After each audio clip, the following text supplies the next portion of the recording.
UFC Abu Dhabi. How we doing, everybody? My name is Young Pasty, whitest in the game, and I'm here today to give you a pick and a prediction for every single fight on the card.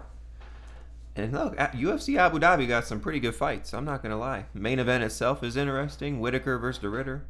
Peter Yan fighting. My boy Blackshear fighting. I love me some Blackshear. Everybody's favorite fighter, Bryce Mitchell, comes back here, down a weight class.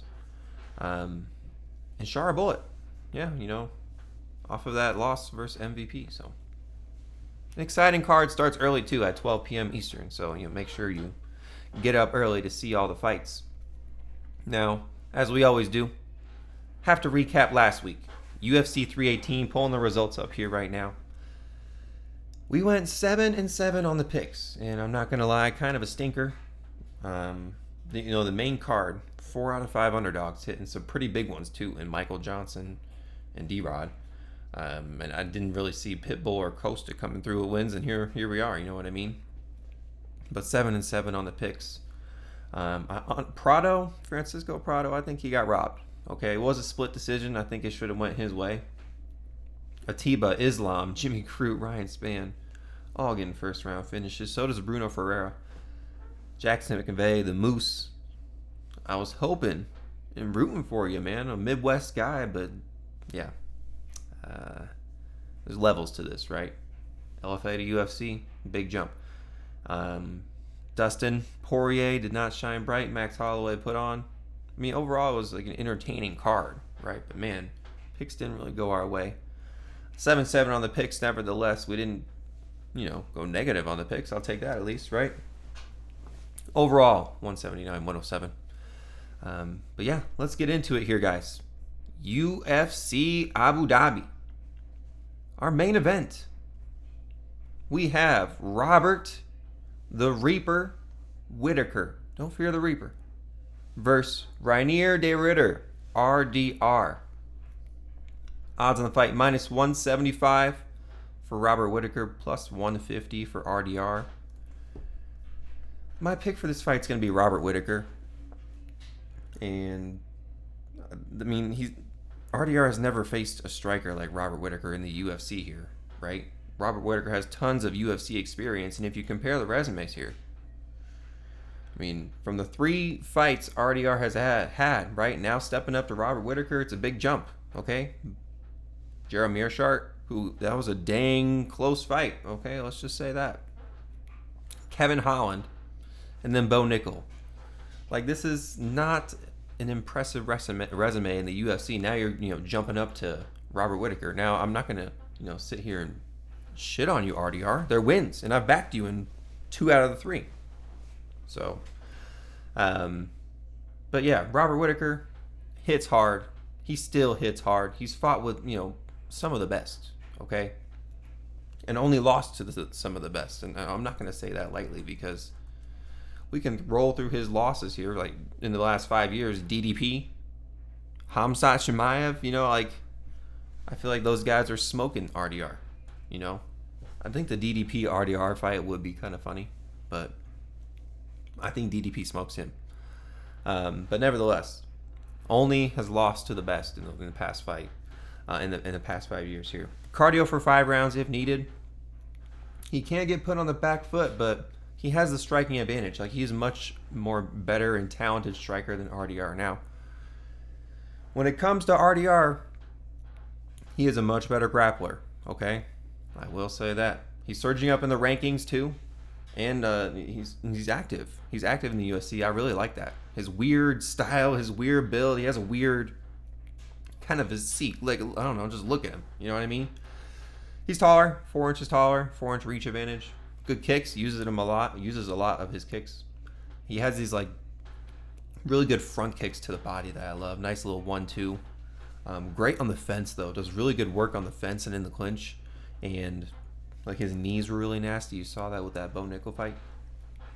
But he, I would say, yes, has the grappling advantage. And if he gets Robert Whittaker down, I think Robert Whittaker is able to withstand that and get back up. Now, I don't see this fight going the distance at all. We saw how RDR has gone 5 rounds in the past, right? But worries me is he was really exhausted in that Mearshart fight, right? And that was just a 3-round fight, and that was in the 3rd round. Like, if we're getting past that there and you're that tired, Robert Whittaker's he's not gonna get tired, right? He's gonna stay there and keep coming. When it comes to betting on this fight, man, honestly, probably for me it's gonna be a dog or pass. But Robert Whittaker is my pick. I say he wins by knockout, some sort of finish. I don't see a submission. I think Robert Whittaker by knockout is the best play here. So that is what I'm rolling with for the main event on UFC Abu Dhabi. Let's go. Moving on to our co-main event, we have Peter Yan, No Mercy, versus Marcus McGhee, the Maniac. Odds on the fight, we have -370 for Peter Yan, big favorite, plus 285 for Marcus McGhee. My pick for this fight is going to be Peter Yan. I like Marcus McGhee, right? But this matchup just really doesn't make sense to me, right? Peter Yan's a much more experienced fighter than Marcus McGhee. Like, it's like, I don't know why the UFC's handing him this fight. He should be fighting up, not down in the rankings. And like, if you're Marcus McGhee, you're not going to turn this down fight. You're not going to turn this fight down, right? I mean, an opportunity to fight a high-ranked guy in Peter Yan, but you're flying over to Abu Dhabi, kind of in enemy territory there with Peter Yan. How I see this fight playing out, Peter Yan's going to take Marcus McGhee down, do his thing. It's only a 3-round fight. Marcus McGhee may have success early in the 1st round until Peter Yan eventually takes him down. Now, Marcus McGhee is a good striker. He's crisp. He's slick. Lots of movement. You would think he's like super old, but he's only 35, right? And Peter Yan's not much, younger than that. You know what I mean? So, good gym. I like Marcus McGhee training out of. And I like him, and I've backed him in the past. It's just, this fight just doesn't really make sense. And yes, Marcus McGhee does have good takedown defense, but he's not going up against takedowns from Peter Yan. That's a different type of takedown, different type of grappling threat. And Peter Yan can strike too. Don't get it twisted, right? But the best path of victory for him here, take Marcus McGhee down, get your ground and pound going. His ground and pound's nasty. He hits hard. He has really good kicks. His striking is solid. So I'm taking Peter Yan. I'm not going to get it twisted. I'm going to say by decision because Marcus McGhee's a tough guy. He's not going to sit, I don't think he's going to sit in there and get clipped. And he's not stupid to get subbed on the mat. So Peter Yan by decision. That's my official call. Let's move on. All right. Next fight. We have Sharabutdin versus Marc-André Barriault. Odds on the fight, we have -500 for Sharabutdin and plus 370 for Marc-André. Power bar, Barriault. My pick for this fight is going to be Sharabutdin, guys. I'm not going to overthink this, but I need to say this right off the bat, okay? I was hearing this injury talk here in the past, and I have to bring it up because it's something that you just need to keep in the back of your mind, right? He supposedly had a career-ending injury. Specifically, it was like, hopefully I'm saying this right, Dysbacterosis and parasitis in his intestine. So whatever the hell those are. Along with problems with his bile flow. So supposedly his health condition might have led to brain damage, and if he continued to fight, doctors were not going to clear him in fights. So, but we'll see how that goes. We'll see how the weigh-ins look. So a weird kind of just something to keep in the back of your mind. But injury aside, Sharabutdin should clearly and handedly win this fight. Marc-André is mid, older, chinny, not that good. Yeah, you would think, oh man, but he ended Bruno Silva's life, and in that last fight, it was so nasty. But like, come on now. You're getting a KO over Bruno Silva, who had lost I don't know how many fights in the last however many fights. It was a very bad losing streak, right? And the end of Bruno Silva's career. So the last thing notably Bruno Silva did was just go the distance with Alex Pereira. That's the best thing that he could brag about. So, but yeah, Marc-André, he's just not really one of my favorite fighters. He will probably be able to hang around for 3 rounds because he's a tough guy, but watch out for those super crazy kicks and flashy strikes that Sharabutdin has. Excuse me. Now, he let me down in the last fight. I'm not going to lie, in that MVP fight. But he has all the tools to win here. He's an OV. He's in Abu Dhabi, so it's probably going to be a little biased, you know what I mean? Those flashy and powerful kicks, elusive striking. Like, his hands are powerful, and they're sneaky. We saw that double spinning back fist knockout. Like, that was insane, right? He uses his kicks super often, more like a jab, and just constantly throwing out kicks. Now, the cardio could be a little bit improved. He gets in there with a lot of energy and uses a lot of energy with those kicks. So, but I suppose and assume that he's super hungry coming off that L and fighting over in Abu Dhabi, right? Dude can't fight in the U.S. because he's got one fucking eye. Sharabutdin. That's my pick. I say he wins by decision. Marc-André is a tough guy. And he's a big guy too. I don't know if Sharabutdin's going to necessarily find that shot, but I'm not going to be surprised if he does. But on the other hand, that injury talk kind of scares me. And he said, him going into that fight too, he really didn't feel the best. So, again, maybe check Sharabutdin at weigh-ins prior to betting him, maybe. I don't know. It's just that whole injury talk. Like I said, the whole health problem, not getting cleared to fight. Like, I don't know about that. So I got Sharabutdin by decision. That's my official play. So let's move on to our next fight. What the hell is it? Oh, that's a good one, guys. Almabayev, Zulfikar, and Jose Ochoa, Calcifer. Odds on the fight, minus 110 for Asu, minus 120 for Jose. My pick for this fight is going to be Jose Ochoa. Now, I like Jose Ochoa. I faded him in the last fight versus Cody Durden. I'm not going to lie to you guys, and you can go see it too. But he's big, he's muscular, he's really physical for a flyweight. And he's explosive, and really, it's the takedown defense, right? Now, we haven't seen him get, kind of tested, right, by a grappler like Almabayev. Durden tried to take him down, flipped him off easy, right? But we've seen him in the past take people down. Asu was not able to take Manel Kape down, and we saw when it was a striking match, aside from the eye poke, right, which I really don't. Dude was literally running away from him in the octagon and hiding. Okay. He got technically outclassed and outstruck and beat up kind of by Manel Kape, right? He could not take him down at all. And that's what I see here is Jose Ochoa is going to be able to withstand all those takedowns, and I think he's the better striker. He's the more explosive striker. I think that he has really heavy kicks, uses them often, and has more heavier hands than Asu. Now, Asu's pretty clean on the feet, not going to lie. Has a nice little 1-2. When he cracks, he can crack pretty good, right? But he's a pressure wrestler mostly, right? He thrives with the grappling. His striking is not his go-to. So, honestly, the people that he usually takes down, he's usually able to, keep them down. But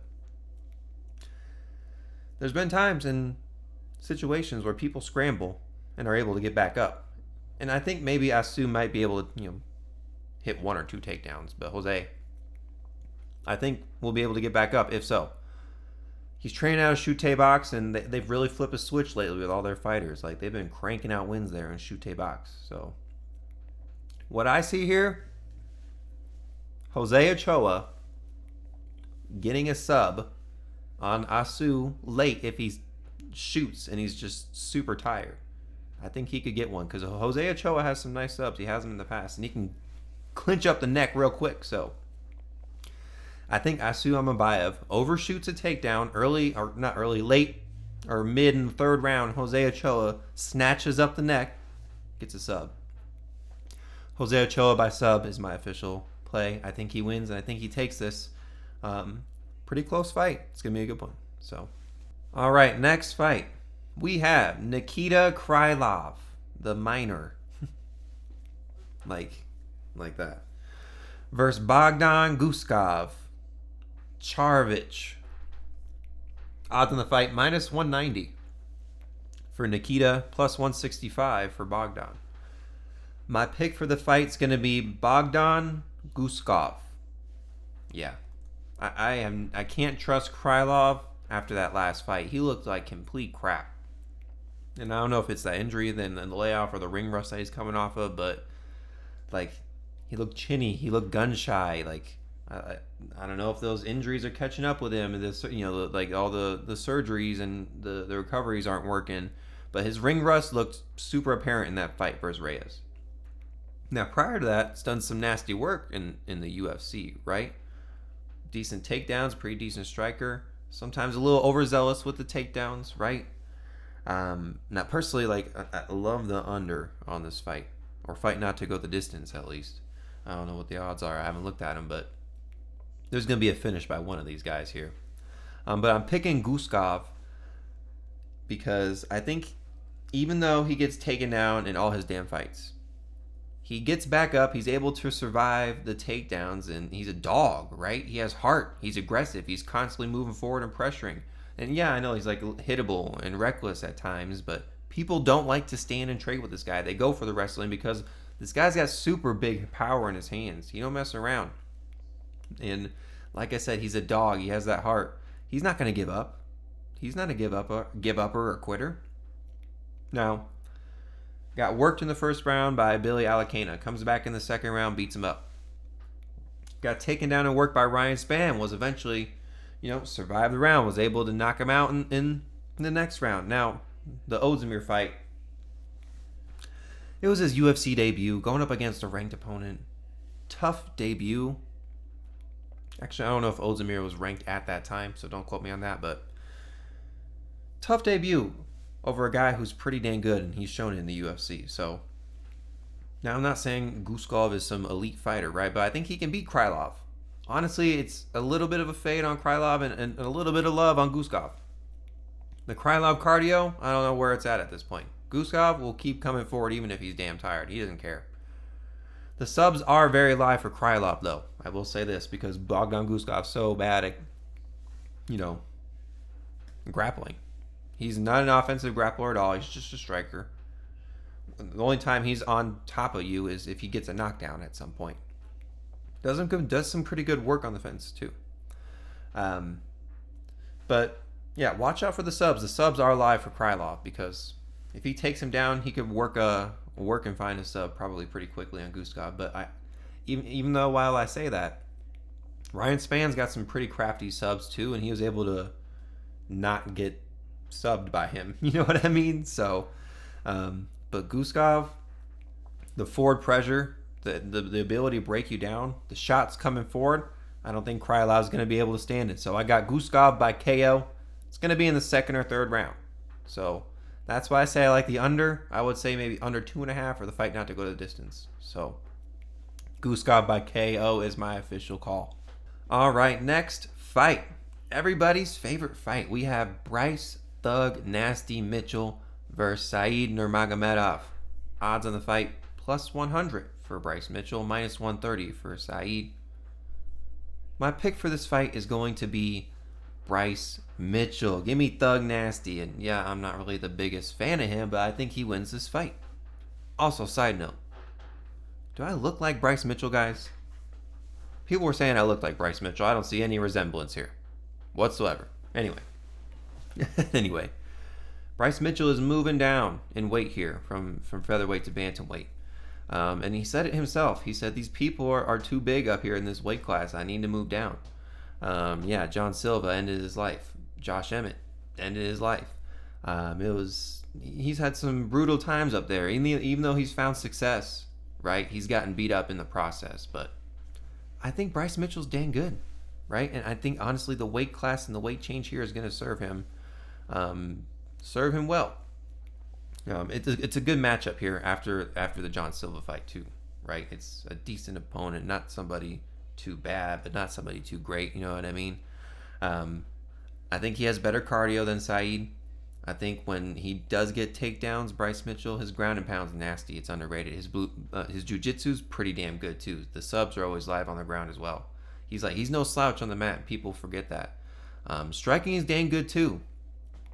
Bryce Mitchell is a dang good fighter. People don't like him, and people like to sleep on him and write him off because of all the the antics and the lifestyle that he has. And look, I get it. Like, I'm not like the biggest fan of Bryce Mitchell either, but I think he wins this fight. Now, Nurmagomedov, on the other hand, it's an OV in Abu Dhabi. Okay, we'll just say that. Might be a little bit biased. Bryce Mitchell coming from the USA. Definitely going to be repping USA hard, that's for sure. And I like Nurmagomedov, and I think in the past he's kind of been, robbed of some fights. The Jonathan Martinez fight, I didn't like that decision. I think it honestly should have went his way. The Oliveira decision, you know what I mean? But Oliveira, we see him, taking off there. You know what I mean? But anyway, Nurmagomedov, lots of feints, nice side-to-side bouncy movement. Subs are always live on his end, but as I say that, Bryce Mitchell's a really good expert defending those subs off and the, jiu-jitsu kind of stuff. So I don't know. We'll see. Fast starter. Nurmagomedov's a pretty fast starter. I think he may take the first round. Good takedowns. Usually secures one at one point. These guys will probably have a lot of grappling exchanges. He's long and he's tall, but honestly, it's kind of like a double-edged sword, right? He lacks a lot of muscle. I think Bryce Mitchell's going to actually come down with a lot more muscle mass than Saeed Nurmagomedov.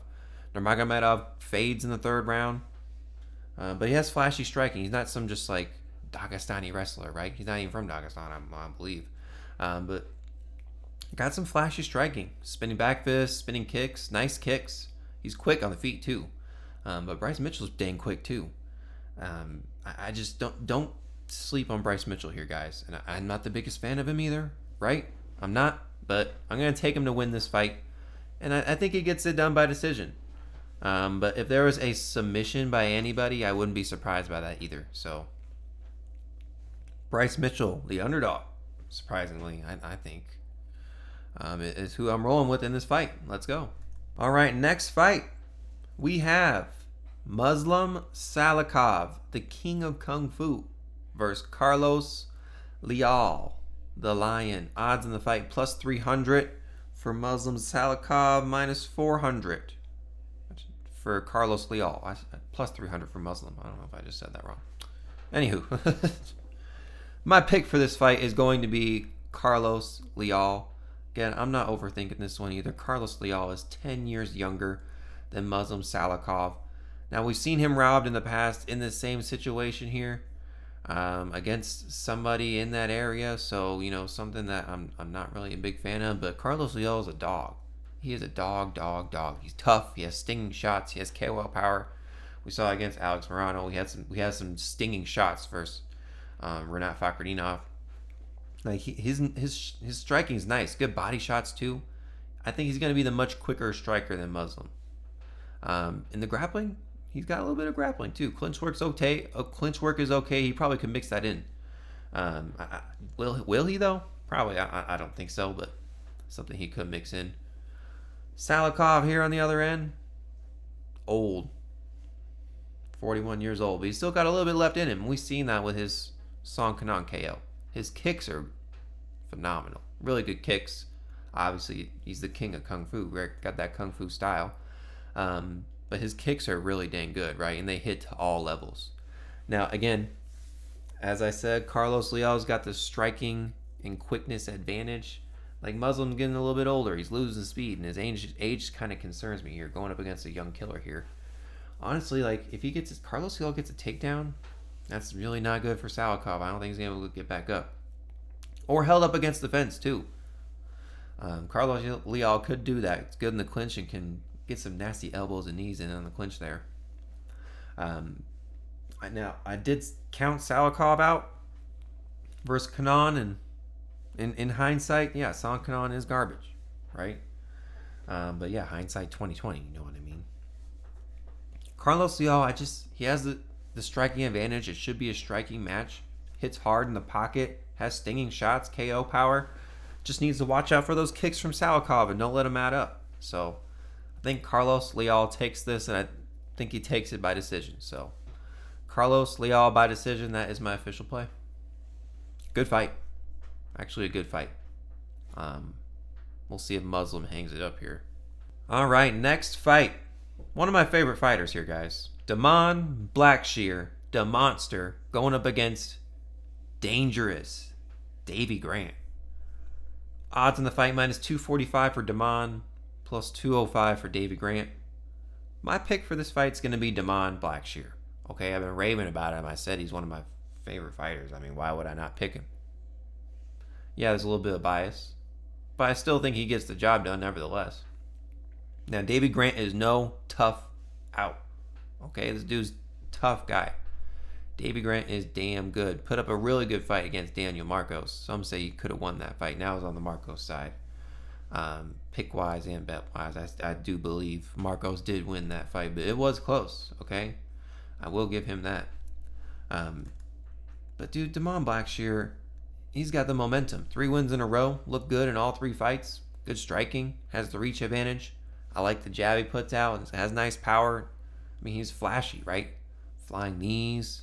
Submissions are live too. He takes people down.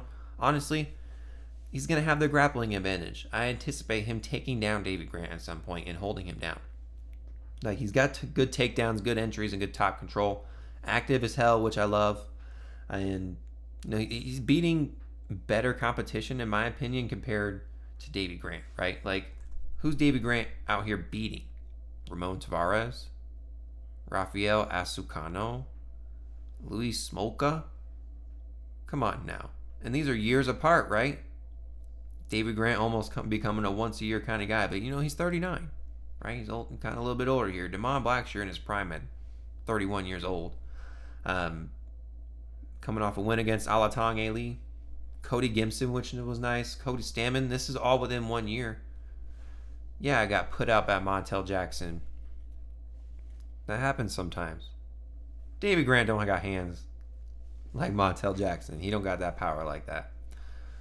Close fight with Mario Bautista. Some say that should have went the other way, like me. And off a week's notice, coming off a twister submission against Jose Johnson. So I like Damon Blackshear. He's got really good momentum, and I'm riding with the momentum here. And look, I'll say this. Davey Grant, I'll give him his flowers, right? Tough as hell. Good kicks to all levels. He's got really good kicks. Man, all these old guys got good kicks, right? Thudding jab. Striking is overall pretty good. And low-key, his subs are live too. Now, against Damon Blackshear, I don't think so. And yes, Grant's pretty good in jiu-jitsu and gritty vet, but I don't think he's going to pull one off against Blackshear.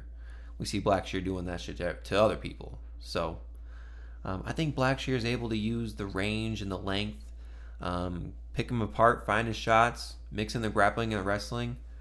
Ultimately, just look better overall than Davey Grant. So I got Damon Blackshear. I got him by decision because, again, Davey Grant is no easy out, okay? He's no easy out. He's a tough out. Tough guy to take out. I don't think Damon Blackshear is going to take him out. If he does, it'd be by submission. So Blackshear by decision is my official call. You know what I mean. All right, next fight. The only women's fight on the card. We have Amanda Ribas versus Tabatha Baby Shark Ricci. Odds in the fight minus 145 for Ribas, plus 120 for Ricci. My pick for this fight is going to be Tabatha Ricci. Yeah. I usually don't like Tabatha Ricci. I hate the nickname every time I see and hear the nickname. I believe she even comes out to this song too. Makes me cringe. Makes me just not like her. And I like Amanda Ribas. She's been in some wars. If you have not seen that fight versus her and Macy Barber, go watch it. It's a war. I said that in my last prediction video. And I actually picked her versus Dern, and she lost to Dern in that fight 6 months ago to open up the year. Yeah, Amanda Ribas is fighting way better competition than Tabatha Ricci. I will give you that. Like Mackenzie Dern, Rose, Macy Barber, Vivi. Ricci's on, Chan Yan, Angela Hill, Tisha Pennington, Lupita Godinez, Jillian Robertson. That's actually a good aging win here. I would say Amanda Ribas is facing a better level of competition, but my girl Ricci's durable and tough as shit. Her striking's good. Her boxing's good. She's pretty good in the pocket. She could mix in the wrestling, but I don't see that happening here. Probably going to be a striking battle. Cardio's good, can go all 3 rounds. And I think she's like going to be way thicker and bigger. Amanda Ribas is taller, going to have a pretty big reach advantage, but Ricci's faced people in the past that have a reach advantage and are taller than her and have found success and actually have won, like Angela Hill, Jillian Robertson, taller and have a reach advantage. So Tabatha Ricci's thicker, right? She's got more muscle mass to her compared to Amanda Ribas, who's kind of, skinnier, right? I said this with someone before, right? It's like you can be taller and longer, but you're losing all that muscle mass. So some of the short people got larger, bigger muscles, and like it's not like she's towering over her. It's only 2 inches taller than her. And yes, 5-inch reach advantage, pretty long, right? But Tabatha Ricci can be able to close the distance. Yeah, she'll be able to eat. She'll probably eat shots. She's hittable. She really is. She does get hit a lot, but she's a tough girl, and will constantly move forward and pressure you. And again, she's dealt with bigger girls in the past. Amanda Ribas, I thought she was like, I don't know why. Maybe it's just like her face, but I thought she was old. I thought she was like 37, 38, but she's only 31. She's also hittable too, right? Tabatha Ricci is going to find lots of shots on her. But compared to Tabatha Ricci, I think Amanda Ribas is just kind of like declining to me, even though she's facing better competition, right? I will say that. She's just like kind of like looking like she's declining in these fights. So I can't say that with Tabatha Ricci, right? So that's my pick, Tabatha Ricci, and we got it by decision, right? These girls are tough. It's going to go all 3 rounds. So the over 2.5 is probably going to be juiced. I don't even know what those odds are looking like. But Tabatha Ricci by decision, that is my official pick. All right, next fight. We have Ibo Aslan, the last Ottoman, versus Billy Elekana. Odds in the fight, minus 280 for Ibo, plus 210 for Billy. My pick for this fight is going to be Ibo Aslan. Now, I'll just get it out. The elephant out of the room. I don't know what the saying is. Ibo Aslan has no grappling defense, has no takedown defense, and gets bodied on the mat by people. If Billy comes in here with a grappling plan like he did with Guskov and does have the cardio and has been training for this, he could pull off this win. But I don't think so. And what I don't like about Billy is that he gave up against Guskov, okay? And I don't care about the moving up in weight because he usually fights at middleweight, guys. He's probably a middleweight, better suited there, but is fighting at light heavyweight because that's where the UFC, I guess, wants him, right? Like, he's just way smaller than these guys at light heavyweight. And I think Ibo Aslan's going to be able to work him. If he is taken down, hopefully he's worked on that in his time and knows that's, what he needs to avoid and can't let happen. And if he does get taken down, don't get subbed up like last time. I think if he keeps it on the feet, he's going to be able to work Billy Elekana. And Ibo Aslan got hands like Guskov. Probably has some heavier hands than Guskov, right? I don't like how Billy gave up against Guskov. I don't. But, his natural weight class that he's usually at is at middleweight. On the feet, he's meh.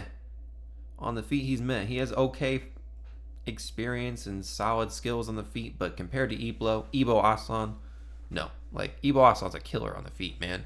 Heavy hands. Marching forward in your face constantly, right? How is Billy going to handle that? If he gets hit with 1-2, he's probably going to, and Ibo Aslan comes out quick and fast. We've seen it, right? And that's his, he's not trying to stay long, right? So the under on this fight, probably something to look at too. But Ibo Aslan by KO is what I am going to roll with here. I cannot back somebody who gives up in the octagon. I can't do it. So Ibo Aslan by KO is my pick. All right, next fight. This is the battle of the trash cans. Okay, we have Mohammad Yahya, the UAE warrior, versus Stephen Nguyen, the ninja. Odds on the fight, plus 250 for Mohammad Yahya and minus 333 for Stephen Nguyen. My pick for this fight is going to be Mohammad Yahya, okay? Give me the underdog on the battle of the trash cans here, okay? these guys are really not that good. This is a very low level competition. And look, you're looking at the records like, oh, they must be good, right? 12-5, 9-2. Nah, come on now here, bro. These are padded records. These are wins against people who are not very good. Anytime these guys have gone up against anybody with some level of, experience and goodness in fighting in MMA, they've lost, right? Yahya, for example, losing to Cal Fernandez by KO, losing to Peak by decision, which he took a lot of shots in that fight, and Peak's got some heavy hands, so respect to Yahya for staying there, but Cal Fernandez knocked you out. Stephen Nguyen's losing to Jarno Aarons, getting brutally knocked out a few years ago on Dana White Contender Series. This dude was on Dana White Contender Series 3 times. Finally gets a contract and then loses to one of the worst in the UFC, Jarno Aarons. I mean, come on. Jarno Aarons worked him. I'm surprised he didn't knock him out. These guys are both hittable as hell, right? And I thought Yahya, some of these people, I'm like, man, they look old as hell. Yahya is only 31. He's actually younger than Mr. Nguyen here, right? Now, Stephen Nguyen's kind of dumb. Dude just constantly walks forward no matter what happens. If he's eating shots or not, he is constantly walking forward. Mohammad Yahya is definitely going to be put on the back foot here. Yahya is the hometown guy, right? He's one of the UAE fighters, so there's definitely going to be a little of a hometown bias, right? But he's chinny, right? Stephen Nguyen finds a shot, he could put out Yahya. So the under on this fight, something to look at too. Again, Yahya's going to be on the back foot the whole time from the Nguyen pressure. Yahya going to be held on the fence a lot. But subs are live. Decent grappling and honestly way better grappling than Nguyen. A Yahya takedown could suit him well. I think Yahya could find a sub here. Honestly. That is a crazy call, right? It's a crazy call, but I think it can happen. Yahya by sub. Something to it. He's got good kicks. I don't like the volume. Yahya's not had success in the UFC or Bellator either. I'm over here crapping on Stephen Nguyen, but neither has Yahya. Every time Yahya went up to the best level of competition, he lost too. So it's like, who is the worst trash can? I'm going to take the hometown underdog. And probably the better wrestler and grappler. Stephen Nguyen has not shown that or had that. Yahya got a little bit of power, right? I'm not going to lie. But, yeah, I'll roll with the underdog. Muhammad Yahya by sub. Let's go. All right, next fight. We have Martin Buday versus Marcus Buchecha or Almeida. I don't know which one it is. I've seen both of those last names. But I'm rolling with Marcus Buchecha.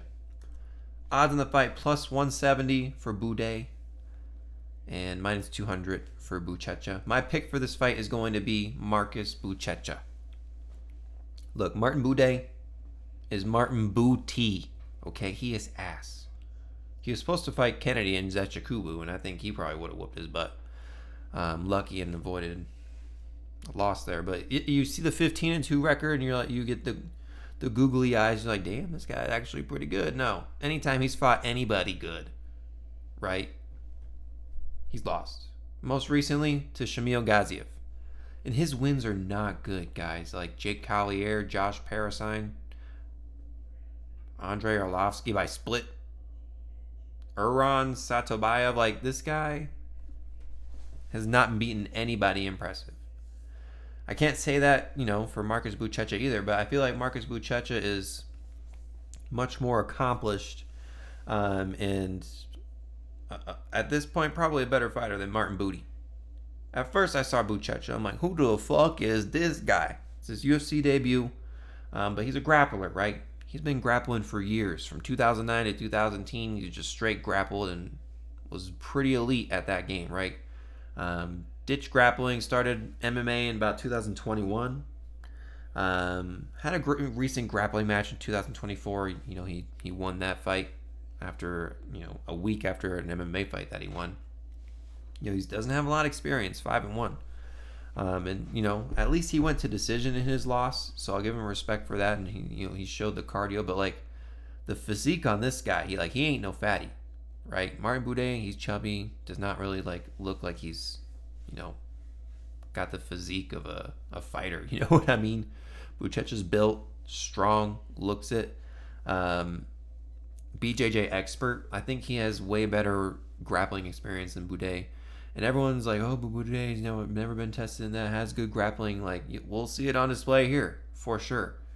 And on, the striking is raw on the Buchecha side, but it's not terrible, right? In a heavyweight, in the UFC, if you got a little bit of power in your hands, and especially if you got grappling, it can take you a little bit of ways. He's training out of American Top Team. That's a good gym. Has submission wins in the past. Can find the back easy, right? I mean, like I said, he is a jiu-jitsu expert. Like he knows what he's doing on the mat. He will probably get Buday on the mat at some point. Like I see that, right? If for some reason Buday keeps this fight on the feet and standing, that's his best shot. He cannot get taken down at all. But some shots thrown his way, I don't know. Buchecha got a little bit of power in his hands too. But I'll take a shot on the grappling expert. We'll see how it's tested versus Buday. We'll see if, and again, it's like they're not giving Buday anybody, good or proven at all, right? I'm not saying Buchecha isn't good, but I'm saying if Buday wins against Buchecha, it's just another person on his career that he really can't brag about. And when he gets back up to the next level, which the UFC will put him there at some point, he's got a contract, he's got to fight, he will lose. Okay, so I'm going to take Buchecha here, and he's favored too. So, people are not backing Buday, and I don't blame them. Neither am I. So, Buchecha is the pick. All right, guys, that is all the fights. 12 fights. Let's hope all of them stay. If you have made it this far, thank you so much. We are on the road to 300 subscribers, so if you have not, click that subscribe button. It will go a long way. Secondly, the Patreon is free. That's where I put all of my bets out when I place them. Links in the description. Look, the odds always sway in the opposite way. I don't put my bets in on Wednesday when the video comes out. I put them in earlier in the week. That way we can get good odds. Okay? Links, it's free. Links in the description. Go check it out. That's, again, where I put all my bets in when I place them. So you can see them before the video drops on Wednesday, okay? You know what I mean? So, let's have a good week this week, okay? Come back from a weird 7-7 week. Yeah. Young Pasty. Out. Let's go.